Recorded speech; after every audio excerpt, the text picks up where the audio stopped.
You're listening to the Jersey Guys Podcast, the show that talks about hard rock, heavy metal, AOR, and West Coast music.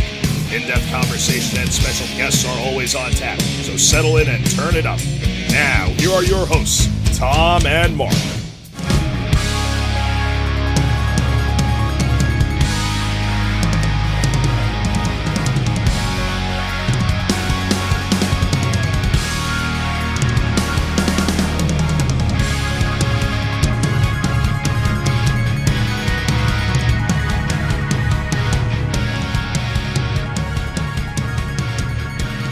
Hey everybody, this is Mark Ballo. Welcome to the Jersey Guys Podcast, episode number 2 today. Here with my co-host, Tom Coyne. How's things going, Tom? Things are going good. First, what did you think of the first episode? I loved it. I got great feedback on it, which has made me feel great. People from Europe, people from Japan, friends, family, great feedback. So I'm on riding a high on this. Definitely. I hope everybody enjoyed that one. We had a lot of fun doing that first episode with Phil from Zigzag Records, and check that out on our Facebook page and on our YouTube page. Everybody could follow us on Facebook and subscribe over there on the YouTube page. That'd be great if you guys enjoyed it. Let your friends know about it, and we're hoping to expand this thing as we go along. This episode, we thought we would just do the two of us, no guests today.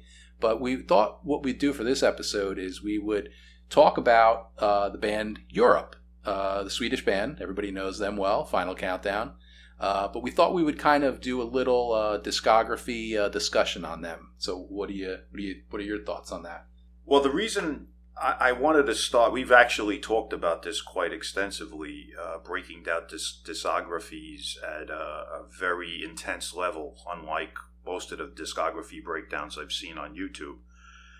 And the reason I arrived on this band, which we had talked about, is I started to get a notion in my brain, kind of like a brainchild of mine, of a lot of bands.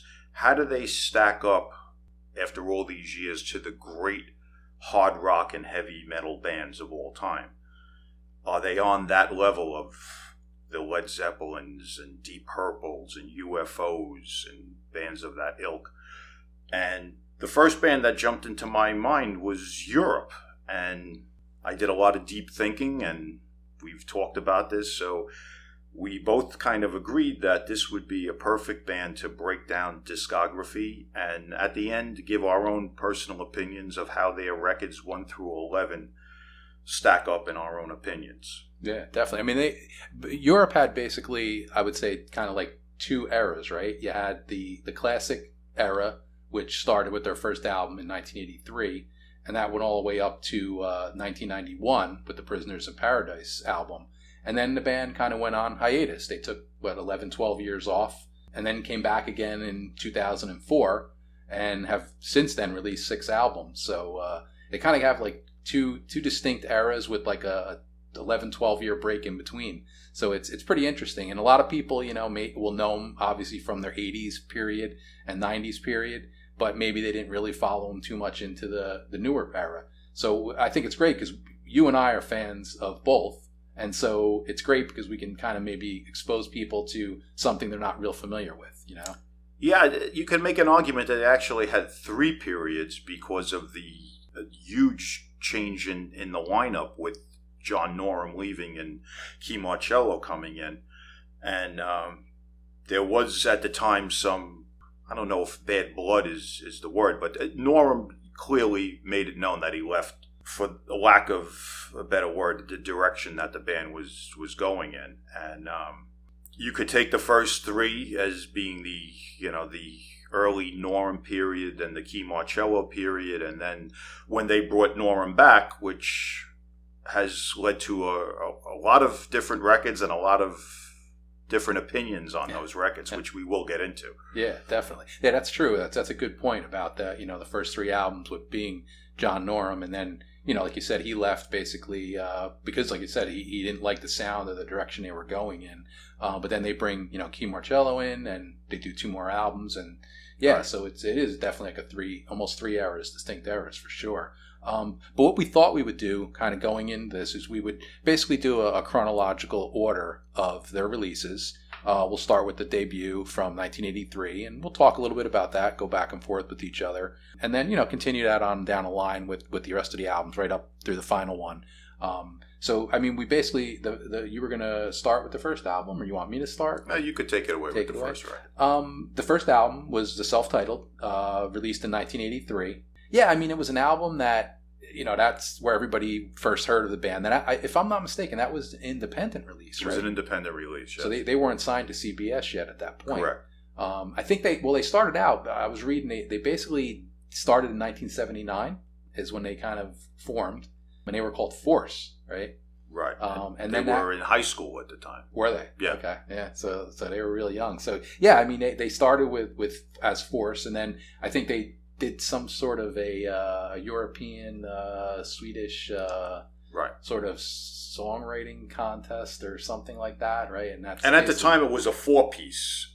This right. was they didn't have a keyboard. Yeah, player. Tony Reno, I believe, was the original drummer, right? And there were no keyboards. Right. Yeah. It was Levin Norum and the first one actually did have a different bass player. Yeah. But that's what led to them kind of after, I guess, getting a recording contract, recording the first album, and then that led to their contract with CBS, right, to give them like a worldwide distribution or worldwide, major record label. But yeah, I mean, the first album, it to me, it came out at the time I was only like 13 years old, so I wasn't really like into them or very much aware of them, honestly. I mean, I didn't become aware of them until like most people, which would have been the Final Countdown in 1986. But yeah, it's a rawer sound. You could tell the band's obviously just starting out.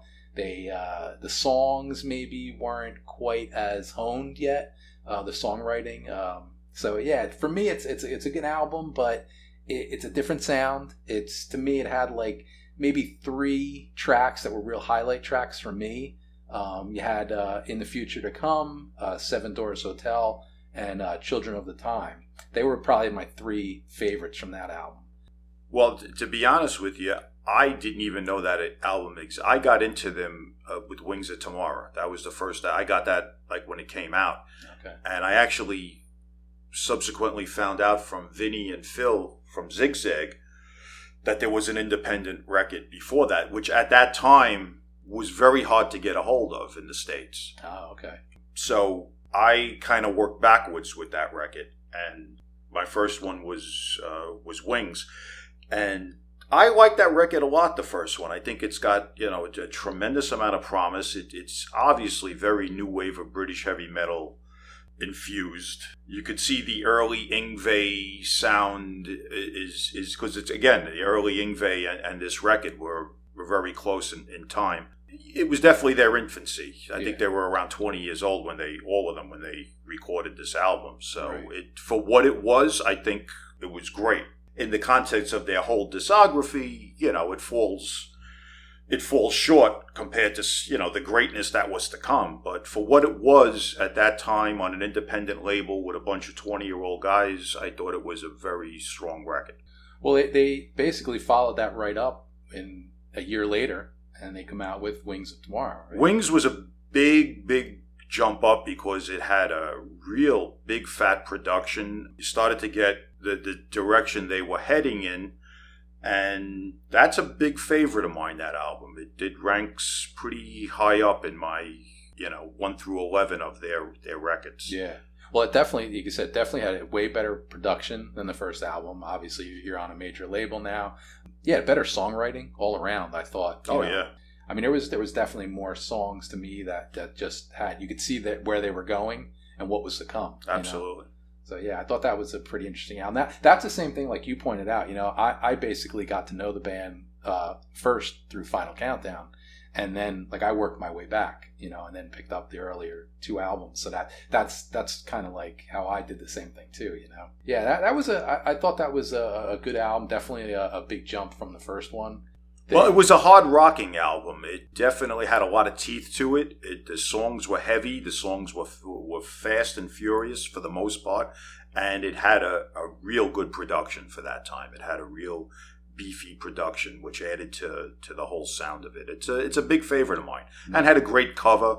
It was you could see that there was something really big brewing with these guys at that point. A year later, there was. Oh, yeah. Well, talk about some of the songs on Wings of Tomorrow. You had Stormwind, you had Scream of Anger, which was just super heavy and aggressive sounding. And it was funny, though, because you could also see where they were heading, because you had a song like Open Your Heart or Dreamer, which were a little more melodic, and you could see where things were going just a couple of years later. 1986 comes along, the landmark album, right? The Final Countdown. Everybody knows the song. It's a song of legend. It's played in arenas and sporting arenas, and it's just everybody knows that song. But that's 1986, and it's like that's where I got to know them. 1986 is the height of the MTV It's when era. everybody got to know them. Sure, yeah, it's the height of the MTV era, right? That's how seeing that Final Countdown video, that was where I got to know this band. So yeah, that's definitely like a huge album in their career, obviously, but for me also. And it had so many great songs on it too. Probably, and I think I mentioned this to you, probably my favorite song of the whole Europe catalog would be Rock the Night. And I don't know why, but I remember seeing that video on MTV when it was recorded at the Hard Rock Cafe in like Gothenburg or something, and it was just a great song. Well, there's probably no song that epitomized 1986 more than that song. True. Yeah. If not the Final Countdown itself. Right. It definitely is a record that if you want to ever tell somebody, what was hard rock music like in 1986, that would pretty much epitomize it. Yeah. But yeah, that was that, and it had so many great songs. You think they had at least you had the Final Countdown as a single, you had Rock the Night as a single, you had Carrie, Cherokee. Yeah, so there was a lot of great songs on that album. What were some of the favorites that you had from that album? I would say I liked everything on the album. The only thing I honestly liked Wings of Tomorrow better as an album. I thought really? I liked the production better on it. I liked those hard rock songs that they had a little bit more of an aggressive edge to them, where you could definitely see even the heavier songs in Final Countdown were definitely more homogenized than the previous record. And this is what has been written about and talked about extensively about how Norm ended up departing the band because of the direction. And it was evident going forward that the direction of the band was in a more pink and fluffy direction. They had a frontman that had the looks to compete with John Bon Jovi, and they were going to take full advantage of that. And the songwriting didn't lack at all. In fact, probably their next two albums were two of the strongest albums in their catalog, but they definitely went in a more commercial vein. Yeah, definitely. And then that's 86 obviously, and then they toured. They actually came over to America at that point, right? And they played shows in America. That was probably the first time they hit the American shores, right? I believe so. Yeah. Yeah, that would make sense. But yeah, so that was just international landmark release. Great album. And then John Norum leaves, and they didn't really miss a step, because 2 years later they put out of This World. No, they actually became better because the guy they brought in had more of the look of what they wanted and more of the guitar style of what they wanted. He was really a better fit for where they were headed. So no, they didn't miss a beat at all. They probably got better, and that's no knock on Norum, who's one of my favorite players. Right. It was just that they brought in a guy that was more of a pretty boy and certainly more of that style guitar here. I hate to use the term, hair band guitar hero. Norum was a guy that was heavily influenced by Gary Moore, Dave Meniketti, Rory Gallagher. He came from that aggressive style of playing, where Marcello was a much more fluent, fancy type of player, which again fit their style with the type of records they were doing. So no, they did not miss a beat. They probably, for their direction, they got better. Definitely. I think some of the songs on that, you had Superstitious was the first first single, and that's just a great song.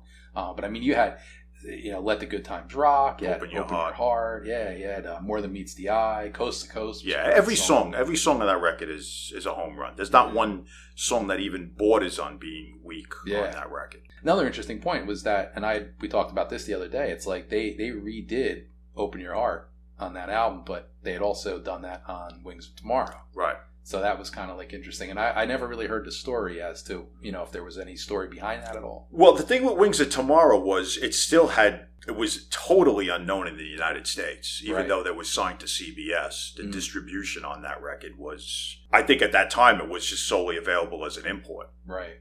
So in the States, I'm saying. So I think that they felt there was a large fan base. They had broke so big with Final Countdown. And then this record also, I think they just felt that song hadn't got out. It was such a great song. It hadn't got out there to enough ears. Right. Yeah. And there were probably a lot of people that bought that record and just assumed that was the first time it ever appeared. Right. Right. And then, so that's 1988. Bands touring in America, they're a huge band at this point. And 3 years goes by, and now it brings us up to 1991, and they release Prisoners in Paradise. Yeah.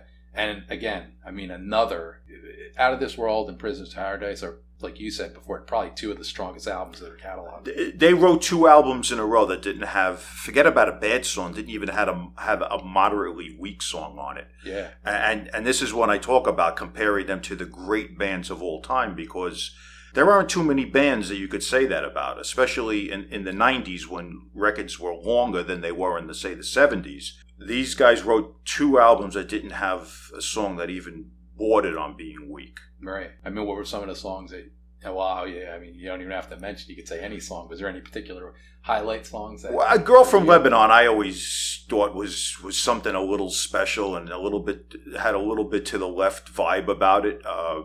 Virtually every song on that album, I would rate no lower than probably a 10. Yeah. No, it's funny you mentioned "Girl from Lebanon." I think the same thing. It's a different type of song for that time. Again, you get back to that term you talk about them being the ultimate like hair band in a way with their image and stuff. But that song was just different. It was Yeah, well, that album wasn't quite as commercial as the 2 before it. Mm. It had a little more edge to it. It was still kind of in that same vein as the predecessor. Yeah. But it had a song like that, which was a little different, and it was just another borderline perfect album, in my opinion. What about The Seventh Sign? How great is that? Yeah, every song. I mean, honestly, I can't say that there's a song on there that even, I would rate much less than an 8 or a 9. Yeah.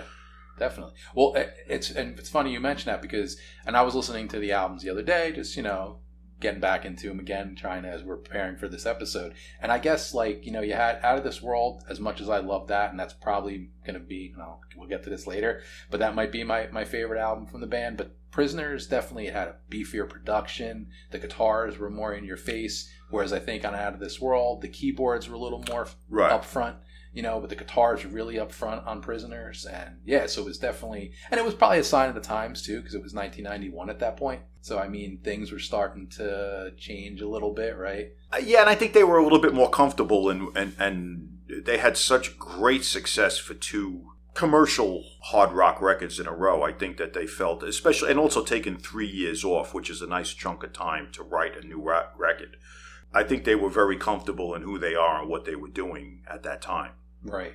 And then they toured for that album. I think they opened up for Def Leppard in America on that tour. Yes. If I'm not mistaken. And then that was it. I mean, the times had changed, right? I mean, in 1992, they basically probably toured that album, and then everything changed, right? The whole music scene, the whole this style of music was not the thing anymore. The band went on hiatus, right? Well, they all pretty much went on to do their own things, and Tempest and Marcello actually went in a direction that was more of the times. Yeah. With the records that they put out as solo records. So it seemed like the lead guitar player and the singer had no problem, not that they put out grunge records, but they certainly were not Europe records in terms of sound.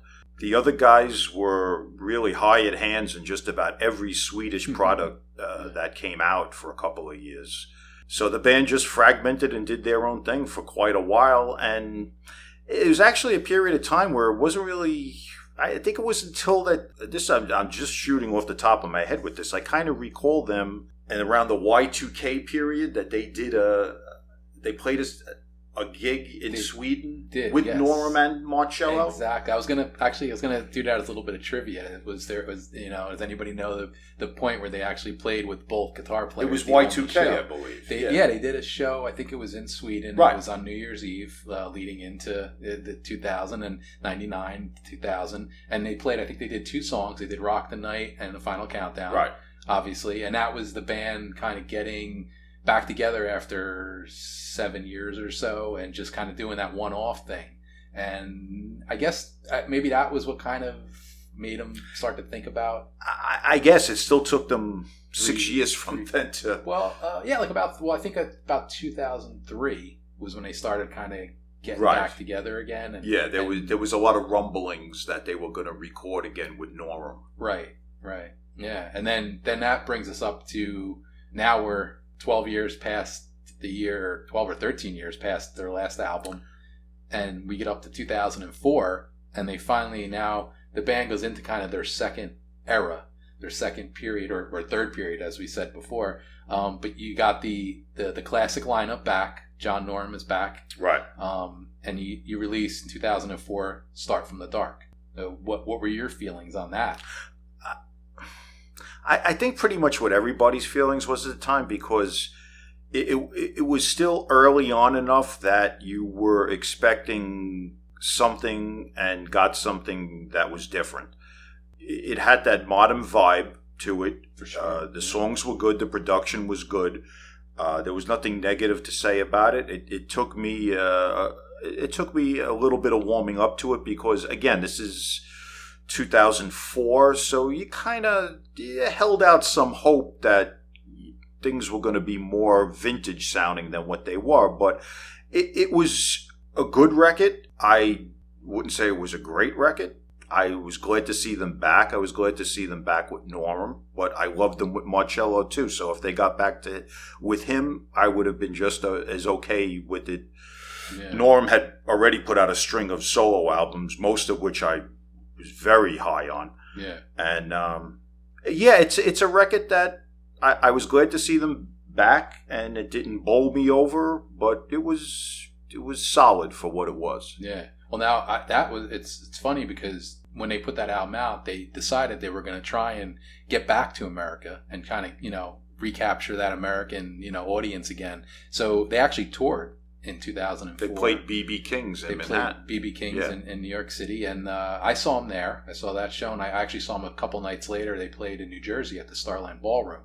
So I saw them twice in a couple days, and that was the first 2 times I ever saw the band live. So, I mean, and that B.B. King show especially, oh my God, just the reaction of the crowd.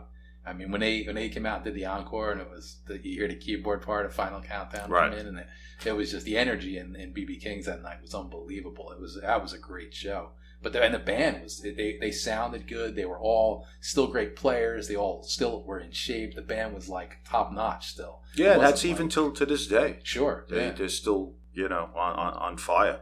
Yeah, and then now so they made the inroads back into America. They make a comeback album, so to speak. 2 years goes by, and then they release Secret Society. Secret Society, I was a big fan of. I really loved the songs on that. It was the same style for the most part as Start from the Dark, but I thought a fatter production. Songs that were kind of in the vein of like an Audio Slave style, which in the States at that time was kind of popular. Sure. It was a little down-tuned, but still had a kind of commercial punchiness to it. But I just thought from a songwriting standpoint, that was a stronger record than Start from the Dark. And I like that record a lot. I started to become comfortable in their new sound. Yeah, that's interesting. That's a good point. For me, it's like, I mean, there was a handful of songs in there that I enjoyed. Always the Pretenders, Forever Traveling, Devil Sings the Blues, I thought were great. Devil Sings the Blues is great. Great songs. Yeah. And even it was funny. It struck me the other day. as I was going through the album again and refamiliarizing myself with it. I came across the song "Brave and Beautiful," and to me it had a U2 sound to me. It did. Totally. The guitar had that edge sound to it. it was pretty interesting. I guess I never really picked up on that prior, but as I was, it's a really good record. Like I said, I was starting to become more comfortable in their new sound, which then wasn't going to be their sound for that much longer, because yet again they were about to start to drastically change. Yeah, well, that's 3 years later, 2009, and now they come out with Last Look at Eden. Pretty much of a big change, right? I mean, in the grand scheme of things, I mean, it still had that modern sound, but it was, that record was somewhere in between the two records before it and what was to come. Yeah. There were songs that had more of a retro hard rock feel, and they still had some songs that had that more modern, slightly down-tuned approach. A good record. That was a record when it came out. I was not that big on it, and I went back to it, I don't know, maybe about 2 months ago, and listened to it through, and I really liked it. There's some strong material on it, but the best was yet to come for them, as far as I'm concerned. Oh yeah, because now we're getting into these last two albums to come, I thought were the ones that really kind of like made me kind of just fall in love with them even more than I had been. Oh, me too. So 2009, I can't say I was huge on Last Look at Eden. There was a couple songs in there that I liked. New Love in Town was a great song, kind of like ballady in a way, very mellow.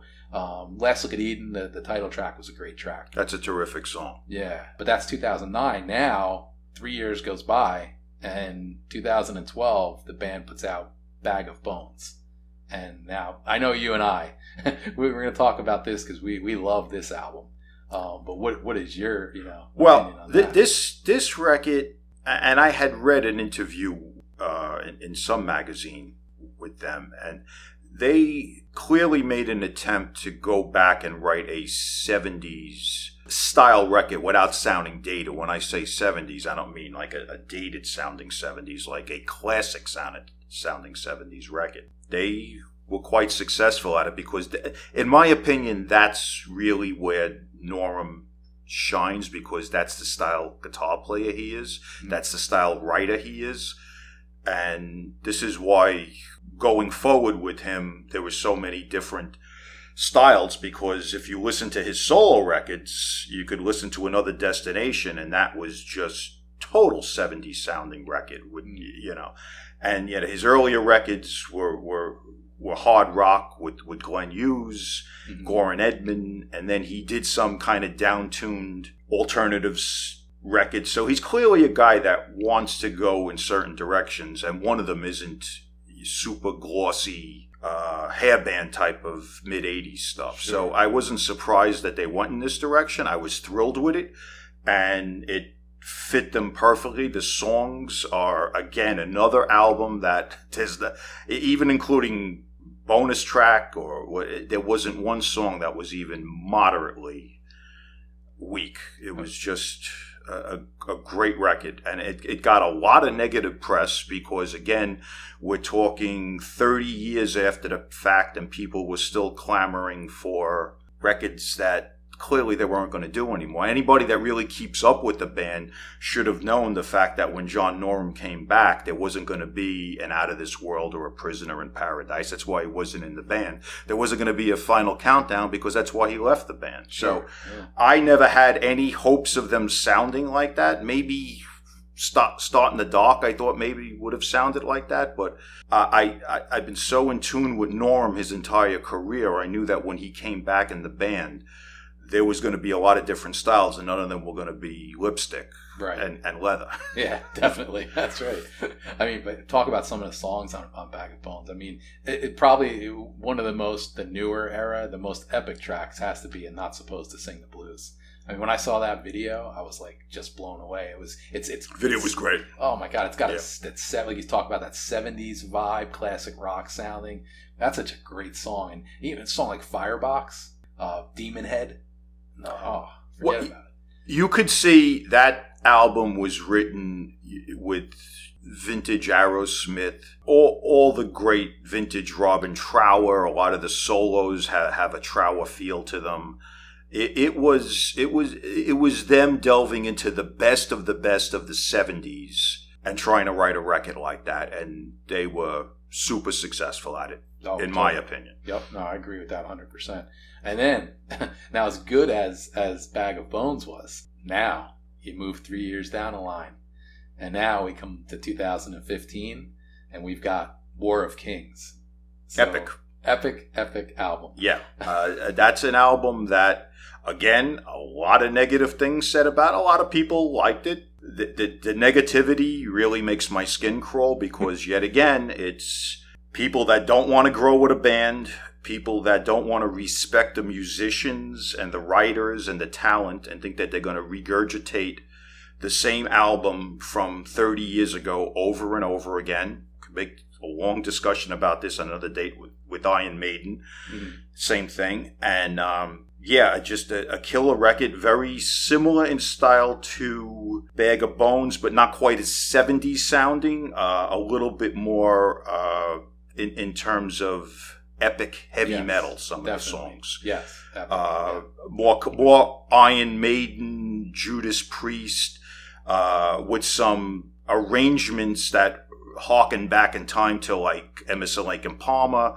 And yes, all thrown into a blender with great songwriting, great guitar playing, great musicianship, great vocals.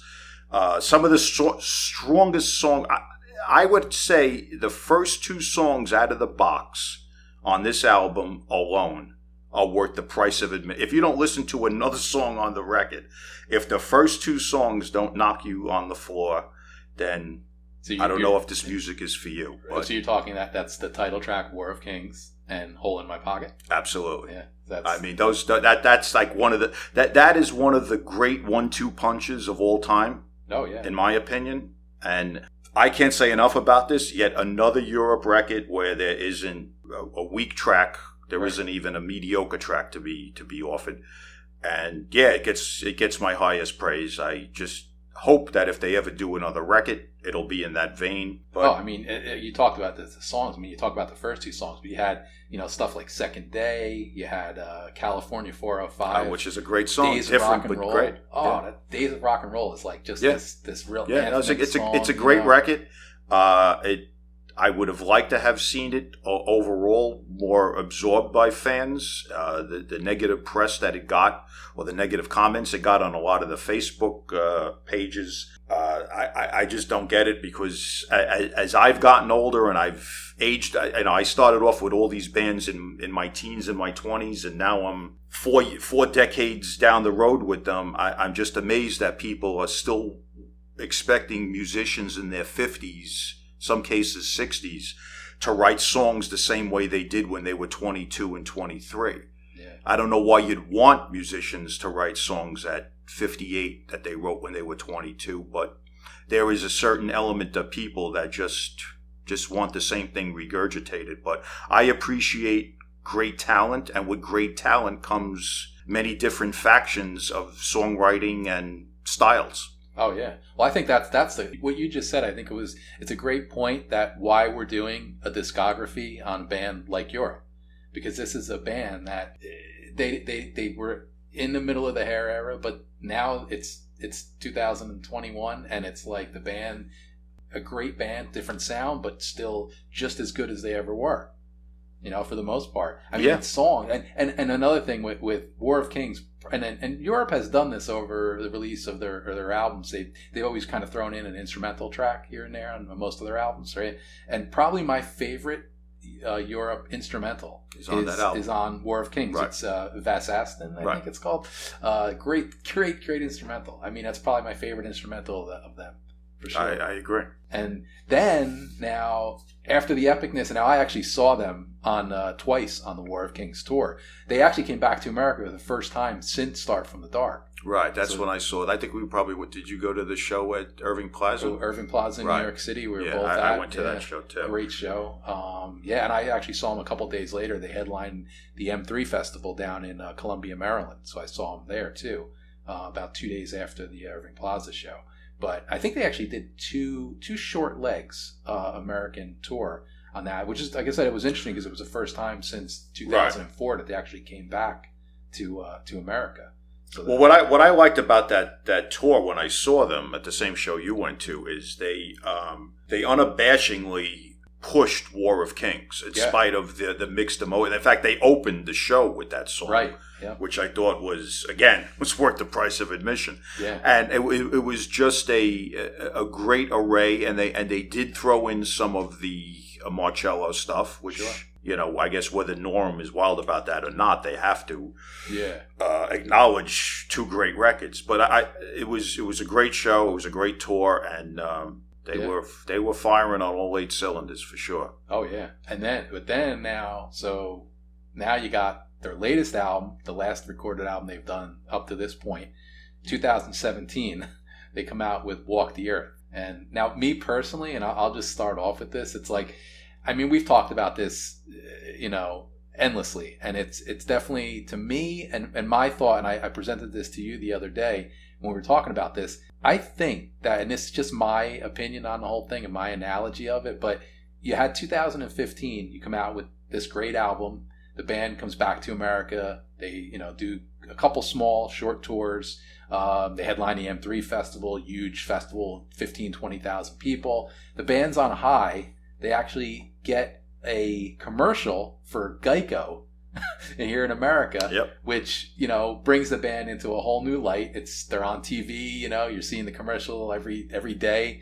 And the band feels now, maybe it's like, hey, we're back. We got, a lot of good press on the latest album, War of Kings.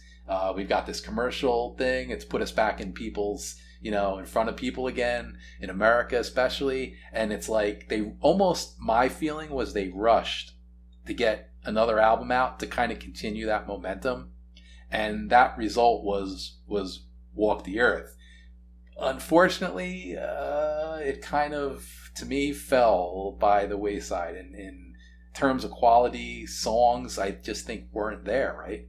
Yeah, this is a tough record for me to review because of how I feel about the band. And quite honestly, I think the record stinks. There's nothing about it I like. The first song I thought was pretty good.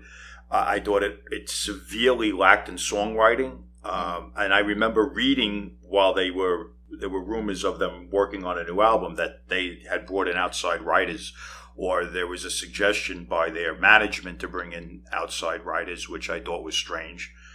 And just not a good record. I've listened to it multiple times. I've tried to force feed myself on it, and it lacks in songwriting. There's some half-hearted attempts at David Bowieism. Right. There's some songs that just go absolutely nowhere. And like I said, I like the first track on the record. Yeah, the title track. Yeah, and I thought it might have been something that would follow along the lines of the predecessor, but it didn't. It's a weak record. It seems weak on every front, right down to the fact that it barely clocked in at 40 minutes in length. It's a black eye to a phenomenal discography, but that wouldn't be the first great band that had. One of my favorite bands of all time is Black Sabbath, and there's a couple of black eyes in their discography too. That's true.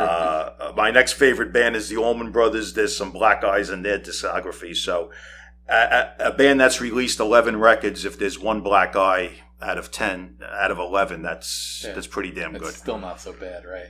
Yeah, I remember when they released the first single and video was "Walk the Earth," and I was like, yeah, this is continuing in what they were doing on the last album, and then of course the album comes out, and from there it just lacked in songs. I mean, it was directionless. The David Bowie thing I didn't get, and I love David Bowie, especially early David Bowie. And if you're going to write a song, then it's good and it sounds like David Bowie. That's okay. I don't mind that, but it was directionless, and I don't know how much the outside writers had to do with that. But I don't know if they're going to write another album. It's been already 4 years. There's no talk of it. I know they've been touring in Europe. I don't know, and I do agree with what you said. I think it might have been rushed because they had been going 3, 4, 5 years in between records at times, and the record really lacks. And I hope their released albums don't end on this note, but it's been 4 years, and I've heard nothing that they're writing. So I really don't know. Yeah. Well, actually, as we were preparing for this, and I was kind of trying to, I'm like, it has been 4 years, and obviously you had the whole 2020 was just, almost non-existent for everybody, and even continuing into this year. But I was like, you really haven't heard anything from them. They got some shows. I think they just played a show last couple weeks ago. It was the first time they played in the last year and a half. I think they were opening for, I forget what act they were. They were doing headlining shows and opening. Oh yeah. Well, I know they got the 2022. They're going to be doing with Whitesnake and Foreigner in Europe. I think they're going to be right. They're going to be the opening dates, band, I think, for the Whitesnake. Yeah. Well, they did that tour with those three bands prior, or was that something that got washed out with 2020? I thought they played some shows together. I think they did, yeah. Yeah, so I guess this is kind of a continuation of that. But again, I was looking on their website and trying to search around to see if there was anything about them maybe writing any new material. There's been nothing, and I don't know what that could be. It could be just out of ideas. It happens. Yeah. Honestly, I'd rather they not put out an album than put out another weak one, because I got 9 or 10 great albums to go back to at any time. Right. Yeah. So I mean that basically covers us. We're running through their 11 albums. And we thought we would do, and you suggested this the other day, which I thought was pretty cool. You said, let's rank the albums. I'll do mine, you do yours. How do you want to go? You want to go like from 11 to 1, right? I'll go 1 through 11. You want to go 1 through 11? Okay. Yeah, and I'm not going to elaborate, because we elaborated on these records, so Yeah. I'm just going to give my 1 through 11 and Okay. maybe a couple of words on each one. I rank Prisoner in Paradise number 1, Out of This World number 2, War of Kings 3, Bag of Bones 4, Wings I brought in at 5, Final Countdown 6, Secret Society 7, Europe Self-Titled 8th, Last Look at Eden 9th, Start from the Dark 10th, and Walk the Earth 11th. Yes. Well, you actually, we had a look at your 11, and then you looked at my 11, and we're somewhat close. But I basically went with Out of This World as number 1, my number 1 favorite album by Europe, and number 2 I went with War of Kings, just because. And we talked about this just before we started recording here. You said we could have easily went. That could have been any one of my 1 through 3 could have been 3, 2, 1 also. Yeah, me too. It's that close. Definitely. And then, so then number 3, I have Prisoners in Paradise. Number 4, Final Countdown. Number 5, I have Bag of Bones. Number 6, I have Wings of Tomorrow. Number 7 is Start from the Dark. Number 8 is the self-titled Europe album from 1983. Number 9, Last Look at Eden. Number 10, Secret Society. And number 11, Walk the Earth. Yeah, I'm shocked on your number 11. So we're fairly close. Yeah, we're a couple very little close, flip-flops. And we didn't compare notes. So no, we both did our own off the cuff and looked at it afterwards. Yeah. So, but yeah, so that was our discography run through of the great band Europe. So we also want to do, and I'm going to ask people out there as they're listening to this, if you guys are fans of the band, a fan of the band or whatever, just, give us your thoughts, leave it on our Facebook page, comment on the YouTube channel, let everybody know, let us know what your favorite albums were, or your favorite album, however you want to, how deeply you want to go into it. You want to go 1 through 11, you just want to give us your top album, your top 3, your top 5, whatever. We'd love to hear that from people. And we'd also like to know what you guys think about our list, which we're going to post that up on our Facebook page so you guys can look at it and analyze it and see if, you think we're crazy, we're right on point, see what you guys think, right? Yeah, so that was pretty good. I enjoyed this. You had a lot of really good points on the band. Thank you.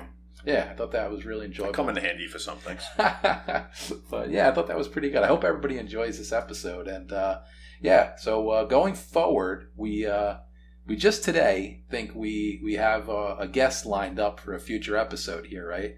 So we're not going to say too much, but we think it's going to be a pretty cool one. And what do you Well, think? I'll say if you're a fan of vintage USA hard rock from the late 70s, it's a name you'll know and a band I'm sure you love. Yes, definitely. So we'll leave it at that. We won't get too much into detail until we get everything finalized and figured out and scheduled.